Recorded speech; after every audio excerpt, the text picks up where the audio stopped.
signal number 3 is in effect over Cagayan and Isabela. Public storm warning signal number 2 is in effect over Northern Aurora, Quirino, Ifugao, Mountain Province, Kalinga, Apayao, Calayan, and Babuyan Group of Islands. Signal number 1 over rest of Aurora, Nueva Vizcaya, Pangasinan, Benguet, La Union, Ilocos Norte, Ilocos Sur, and Abra. Okay, Residents in low-lying and mountainous areas under public storm warning signals are alerted against possible flash floods and landslides. Likewise, those living in coastal areas are alerted against big waves or storm surge generated by this tropical cyclone. Typhoon Kiel is expected to enhance, yun po, no? Palalakasin niya ang hanging habagat at magbibigay ng malawakang pag-ulan, no?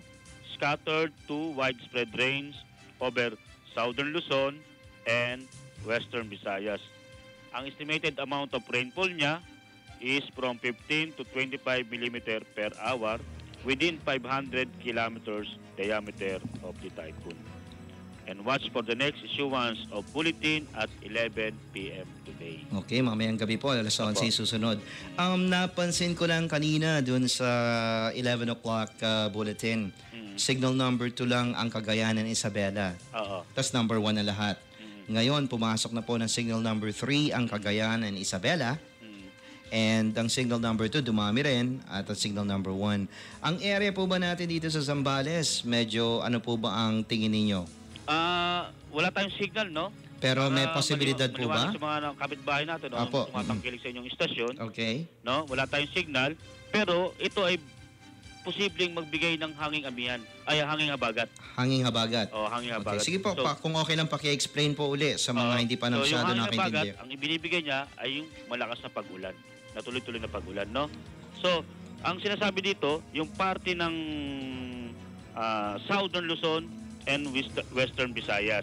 So, Okay. although na nasa western part pa tayo, no? Baka sakali lang naman na pag lumihis, doon siya humigop ng malakas na hanging habagat, no? Kasi hindi Okay. naman naglalayo yung southern na yan dito sa Luzon Dahil yung medyo southern tsaka western. maliit Pero lang din ang halos ang orientation Luzon natin po is kasi, western di po Luzon. ba? Kaya kumbaga pag tumama isang malaking bagyo sa Luzon, halos lahat tayo nasasakupan talaga. Okay, so may posibilidad po ba, just in case may magtanong na baka pumasok tayo sa signal number 1? Ang tanong po ay posibilidad. Kung ito ay bababa ng konti, no? Pero mula kanina o mula kahapon ang movement niya is Pataas. westerly, no? Okay. So, Western, so papunta po ng kaliwa. pakaliwa yung Pakaliwa, tama. Westerly okay. papunta sa kaliwa. Mhm. So, talagang dire-diretso siya. Okay. Horizontal ang movement niya talaga. Horizontal. Kasi pag tinawag pong northwestern, sabihin pakaliwa na pataas. Oo, yan, Pero tama ito po yun. westerly talaga. Kasi Westerly talagang talaga. halos flat na kumakaliwa siya. Oo, kaya ang binibigyan ng emphasis itong parte ng Cagayan at Isabela. Okay, okay. Ngayon, hindi natin alam kasi pag naglandfall to, maaari bang sumubsob to o maaaring tumaas ulit o maaaring mabilis ang pagtakbo niya, no? Sa ngayon wala pa tayo na pero ang binibigyan ng emphasis ulit, no, o bigat o yung Cagayan na kung Cagayan. saan talagang pinupokus. Parteng norte ng Luzon. Ngayon ito si Kiel lumakas bumilis siya Bumilis. Kung Kanina kukumpara po siya- ba natin siya sa bagyong Pedring? Oo. Yung Ang Pedring, kanina, nakita ko 130 kph po yata ang lakas ng Pedring Pero ito medyo mas malakas 140, mas malakas 172 Ang gustiness niya is 170. Oo. Naalala ko, pinakamalakas na gustiness ni Pedring nung ina-announce po natin, 160. So medyo mataas siya ng 10. Pero ito naman ay mabilis. Mabilis ang movement niya. Okay. Kasi 26 kph. Bumilis siya Kaninang alas 11 siya ay nasa 22 kph. Tapos bumilis ngayon ang bumilis pagkilos siya niya. Okay. So, sa ngayon medyo malayo pa tayo, no? At wala pa tayong signal, no? Baka kasi yung mga nakikinig sa atin Baka isipin matakot, signal number 1 na wala pa tayong Zambales. signal. Wala pa naman ang Wala Zambales pa. area pa which is kasama ang Subic Bay Freeport Zone and Olongapo. Wala pa naman. Pero malalaman po natin dahil tomorrow tatawagan pa namin uli kayo para malaman po natin anong latest naman after. Okay. So maraming salamat po. Sino po ba mga kasama natin diyan sa sa Pag-asa office ng Subic Bay International Airport? Ngayon kasama natin dito si Chris Galang. Dalawa lang po kayo na naka-duty right now. Dalawa lang kami sa panggabi. Okay. So ano po ba ang oras ng 24 oras po ba may nagmamanman diyan? 24 hours a day. Ayos Walang po holiday. Pala. Okay, walang holiday. So ano pong numbers Sunday, natin again?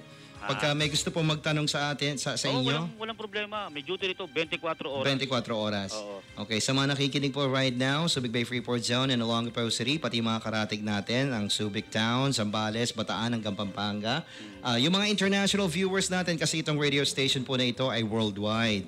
Wow. Marami po tayong mga nakikinig at nanonood sa atin ng mga kababayan natin na nasa ibang bansa.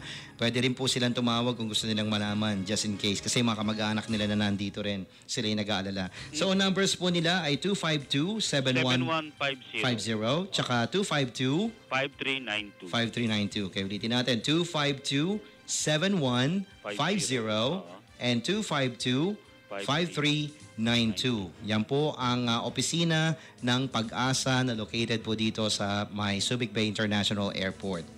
Medyo malungkot po sa lugar na yan, ano? Oo, malungkot. At saka sir, kahit na kahit na alas 12 ng gabi, pwede silang tumawag. Pwede silang mag-inquire ng Pwede bulletin. silang mag-inquire. Kasi ang duty is 24 oras. 24 oras na. Napakaganda naman pong malaman niya na ang Pag-asa talagang kahit dito sa local area natin, hindi nawawala talaga.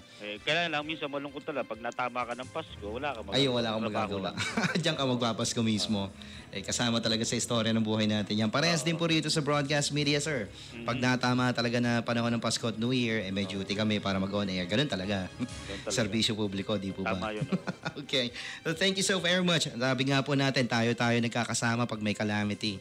Ang radyo at pati ang Pag-asa. Okay, so hindi naman sa inihiling natin sa susunod na calamity or something.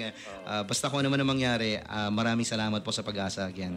Salamat din po, sir. Looking forward po the next time na makausap namin kayo. Apo. Okay, Salamat po. there you go. Ang Pag-asa po, direkta ninyong napakinggan ko ano ang latest sa kanila. So again, ang number nila, just in case you're wondering, 252-7150 and 252-5392. Pwede po kayo magtanong tungkol sa lahat ng mga gusto nyo itanong regarding, of course, sa bagyo or kung ano man yung weather report na gusto nyong malaman from them. And any technical na rin about the weather, pwede nyo na rin itanong sa kanila yan, Rekta. Okay? So narinig niyo po, Rekta. And later, we're gonna give you more information as it unfolds. For now, that's the latest and hottest what's happening in around the Subic Bay Freeport Zone. Top of the hour news and information.